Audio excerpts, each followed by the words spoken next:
আপনি যদি আমার মতো প্রবাসী হয়ে থাকেন তাহলে আজকের ভিডিওটি আপনার জন্য। আমরা প্রবাসীরা যে ভুলগুলো করে থাকি, মানে আমাদের যখন বেতন আসে, ঠিক আছে, যারা আমরা কোম্পানিতে কাজ করি, যখন বেতনটা আসে বাইরের কাজের কোম্পানির বেতন সবগুলো যখন একত্রিত হয়, তো একত্রিত করে সবগুলো বাংলাদেশে পাঠাই দিই। তখন আমরা চিন্তা করি না যে সবগুলো টাকা যা পাঠাই দিছি এখানে আমার চলার কিরকম কষ্ট হয়ে যাবে কিনা, বা আমরা এখানে চলতে পারবো কিনা। চিন্তা করি যে একটু সমস্যা হলে আমরা যে কোনো কাছ থেকে টান্দান নিয়ে চলবো, মানে সমস্যা নেই। কিন্তু ভাই এটা ঠিক আছে, হয়তো আপনার কারো কাছ থেকে নিয়ে চলতে পারবেন, কিন্তু সব সময় তো সবার কাছে টাকা নাও থাকতে পারে। ঠিক আছে, সবারই তো ভাই একই সমস্যা, সবাই তো ফ্যামিলিকে টাকা দেয়, সবার কাছে সবসময় টাকা থাকে না।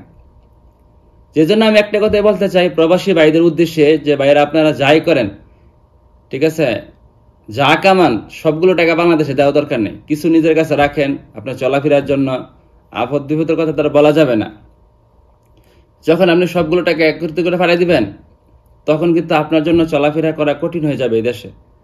কারণ টাকা ছাড়া কোনো দেশে চলা যায় না, সব দেশে টাকার প্রয়োজন। আপনি ভালো মতো চলতে গেলে অবশ্যই টাকার প্রয়োজন আছে, সেটা হোক প্রবাস হোক বাংলাদেশ। পরিবারকে যত টাকা দিই না কেন, নিজে যদি একবার খালি হয়ে টাকা দিই, ওনারা কিন্তু ভাববে যে আমাদের কাছে টাকা আসছে বিধায় আমরা দিতে পারছি। এখানে যে আমরা টাকা না রাখা নিজে না খাইয়া যায় বাংলাদেশে পাঠিয়ে দিচ্ছি, এটা কিন্তু কেউ চিন্তা করবে না। ঠিক আছে ভাই, তবে আমি এখানে কাজ করব, অবশ্য আমাকে আগে কি বাঁচতে হবে, আমাকে ভালো মন্দ খাইতে হবে, তারপর আমাকে কাজ করতে হবে। আমি কাজ করলে ফ্যামিলিতে টাকা পাঠাইতে পারবো, আমি নিজে চলতে পারবো, একটা ভবিষ্যৎ করতে পারবো। বিষয়টা এমন না। সুস্থ না থাকেন তাহলে যতই আত্মীয় স্বজন পাড়াপড়শি বন্ধু বান্ধব কেউ আপনার পাশে থাকবে না। ঠিক আছে, আপনি যখন ইনকাম করতে পারবেন না তখন কিন্তু আপনার পাশে কেউ দাঁড়াবে না। আপনার কাছে টাকা থাকবে, আপনার মূল্য থাকবে।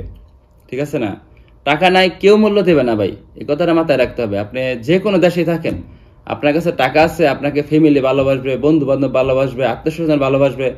আপনার কাছে টাকা নাই কেউ ভালোবাসবে না। ঠিক আছে, অতএব এই জিনিসটা সবসময় মাথায় রাখবেন। ঠিক আছে, যে আগে আপনি নিজে সুস্থ থাকুন, ভালো মন্দ খান, ঠিক আছে, তারপর ফ্যামিলি দিক চিন্তা করেন। ফ্যামিলি দিক জাস্ট সব চিন্তা করে নিজে কষ্ট চলবেন, এটা আমাদের জন্য বোকামি।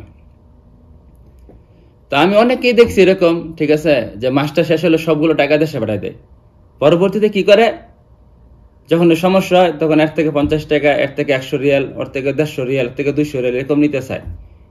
ঠিক আছে, এটা আসলে ঠিক নয়।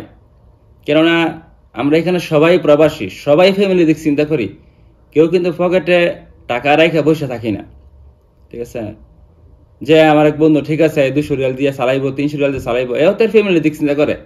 ঠিক আছে না, হয়তোবা একসাথে চলাফেরা বিদায়, হয়তোবা টাকা পয়সা একজন নিতে নেওয়া যায়। ঠিক আছে না, কিন্তু আমরা যদি সবসময় এটাই করি তাহলে কিন্তু সবাই এটা খারাপ ভাববে, বন্ধু বান্ধব হয়তো খারাপ ভাববে, সারা বছর ওর টাকাই লাগে। বিষয়টা এমন না, এই ভুলগুলো করা যাবে না। ঠিক আছে, আপনি যদি নতুন হন বা পুরাতন